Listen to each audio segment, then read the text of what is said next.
Unless you've been living at the bottom of the sea, you'll already know that Moana 2 is taking theaters by storm. So what's the secret behind Moana and Maui's box office success? As the holiday approached, it became pretty clear that Moana 2 was going to be a big hit right out of the gate. Can I get a chee-hoo? Pre-sales were running close to those earned by Inside Out 2 earlier in the year, with the latest Disney flick pulling in $135 million on the day they went on sale. Those numbers proved to be a promise fulfilled too, as Moana 2 enjoyed a titanic Thanksgiving weekend take. The film promptly broke preview records and marked a Disney best for Thanksgiving Tuesday, handily beating 2018's Ralph Breaks the Internet. Moana 2 earned $13.8 million from its Tuesday showings alone, slightly better than what Inside Out 2 had pulled in during its previews. This was a huge and crucial hint that Moana 2 was going to outpace even that movie, becoming Disney's most successful animated release of the year and then some. Bring it on, Coco! Then came the Thanksgiving weekend box office, and Moana 2 went from strength to strength, taking in about $225 million domestically from Wednesday through Sunday, and combined with Gladiator 2 and Wicked, contributed to the largest Thanksgiving weekend box office in history. Internationally, Moana 2 made nearly $164 million in total, adding up to a grand worldwide total of $389 million.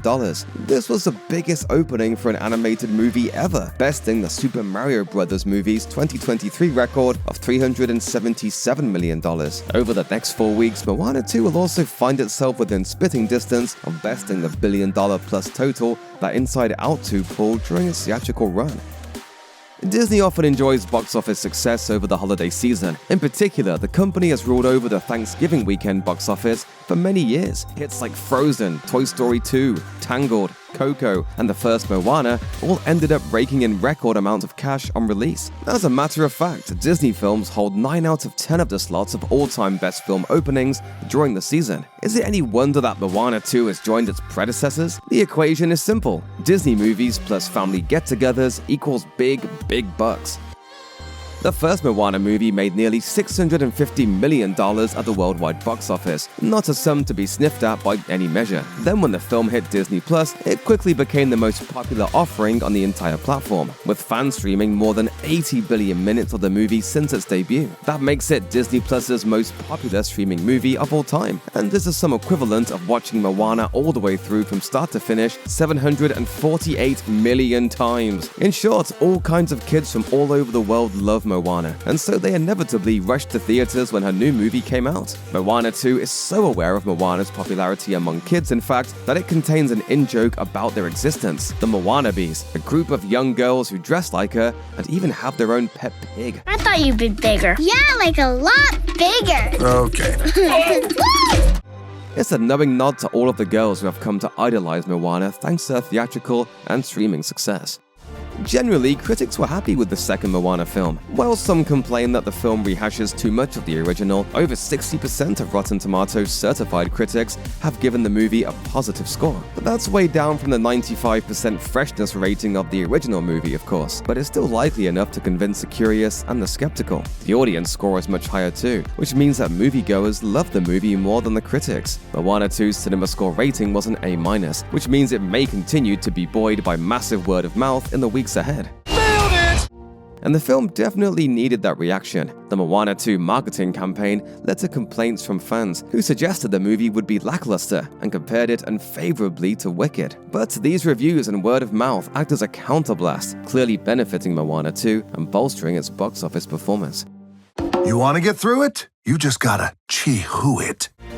Moana boasted some seriously impressive sing-along friendly hit songs. From You're Welcome to How Far I'll Go to Shiny, these tunes sailed into fans' hearts, thanks to the songwriting talents of Broadway icon Lin-Manuel Miranda. This time out, Disney chose to bring on some new folks to write the lyrics, while keeping musicians Mark Mancina and Oppatai Foai, who wrote the music for the original film. Those lyricists are Emily Bear and Abigail Barlow, who first found fame through their What If Bridgerton Was a Musical series off TikTok. The twosome's youthful point of view definitely puts a fresh spin on Moana's world, from the Motown-ready Get Lost to to Maui's Big Number, Can I Get a Chee-Hoo. All of the songs feel fresh, new, and alive in a way that's different from Miranda's work, if not quite as refined. Whether you prefer Bear and Barlow's work or not, there's no doubt that Moana 2's music gives the movie an entirely new identity, one that makes it completely unlike the first movie and further contributes to the sequel status as a must-see.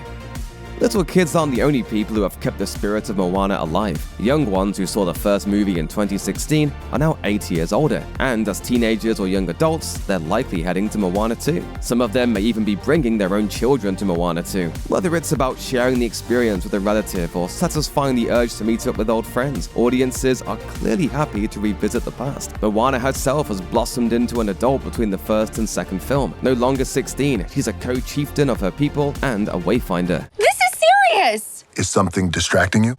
The movie does its best to move with those changes and explore how difficult it is to be an adult with authority at your fingertips. It's an excellent example of the movie's willingness to stick with what worked from Moana, while still pushing the envelope with other aspects of the story. The sum total is a coming-of-age story that virtually anyone can relate to, something that helped convince the first movie's fans to come back for this new adventure.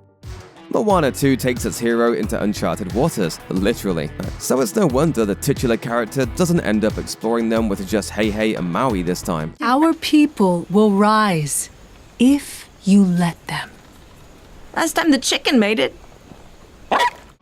Instead, she's joined by a full cast of brand new co-stars who became her sailing crew. Moni, Kele, and Loto are different in age, size, and character, but they all bring fresh blood to the sequel's narrative. Narratively speaking, they each help Moana in ways that Maui couldn't, and without them, she would never get as far as she does. And they aren't the only new faces in this movie. Matangi provides another complex villain for our heroes to face, while Moana's rambunctious little sister, Simea, adds a new hilarious twist to her sister's island adventures. Simea in particular is likely to have been a significant draw for many Moana fans. Might a whole fresh generation of Wayfinders emerge from Moana 2? While the titular heroine gains all new abilities in this sequel, the future of the franchise may lie in her 3-year-old sister, Simea. Whoa. What's it do? What's it?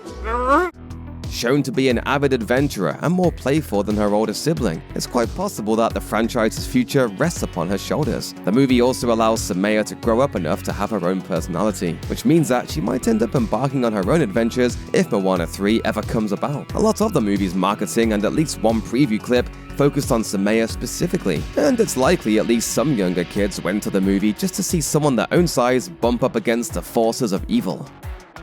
Despite all of the new characters in Moana 2, there are still plenty of familiar faces in the movie. Disney may have been brave in taking new approaches to the songs and to Moana's journey. Some things remain evergreen, including much of the movie's voice cast. Boat snack! Oh!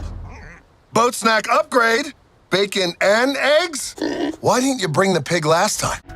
Besides Dwayne Johnson and Aulia Cravalho, Tamura Morrison is back as Moana's father. Nicole Scherzinger is once again voicing Moana's mother. Rachel House returns as Tala, Moana's late grandmother. And Alan Tudyk returns as Hey the rooster. None of the main cast of the first movie have been replaced, and everyone has returned to voice their characters once again. Of course, there's something to be said for that sense of familiarity.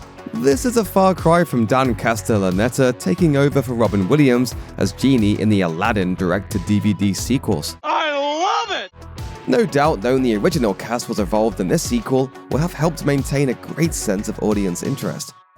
What did Moana 2 bring to the theater compared to, say, Wicked or Gladiator 2? Well, any animation worth their salt knows that the best Disney movies know how to punch you right in the heart and make you laugh. Moana 2 keeps up that tradition by giving us plenty of antics with the hero and her crew, while also knowing how to make the audience cry at just the right moment. Like the Disney movies of old, this one's not afraid to scare the kids in the crowd either. No spoilers, but it does get pretty dark. There's plenty of the traditional Disney poignancy in the sequel, of course, including one particularly affecting moment with Moana's grandmother, Tala. It's this ability to break down emotional walls that likely helped drive traffic to the theaters. Audiences know that Disney is the place to be if they want to feel all of the feelings when watching a movie. That made it a strong option next to fare like Gladiator 2. And while Wicked might be in tune with its own emotions, no one brings on the tears and laughter quite like the House of Mouse.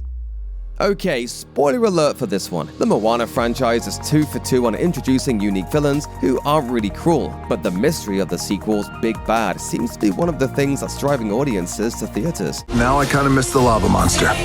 The first movie featured Te and her broken heart, and Moana 2 has Matangi, the middle woman for the much more wicked Nalo. While Te was always secretly a force for gentleness and good, Matangi doesn't even want to be involved in Nalo's mess. She aids Moana and Maui because she wants nothing to do with the villainy she's been forced to commit. While Matangi has largely been missing from the marketing of Moana 2 and was therefore unlikely to have contributed to ticket pre-sales, there's no way her intriguing arc didn't draw some word-of-mouth buys after Tuesday. Disney rarely allows grey-hatted characters to steer their major franchises, but Matangi thrives. With the kind of numbers Moana 2 did at the box office, it's almost a given that we'll see how things play out for these characters in Moana 3. You're welcome indeed.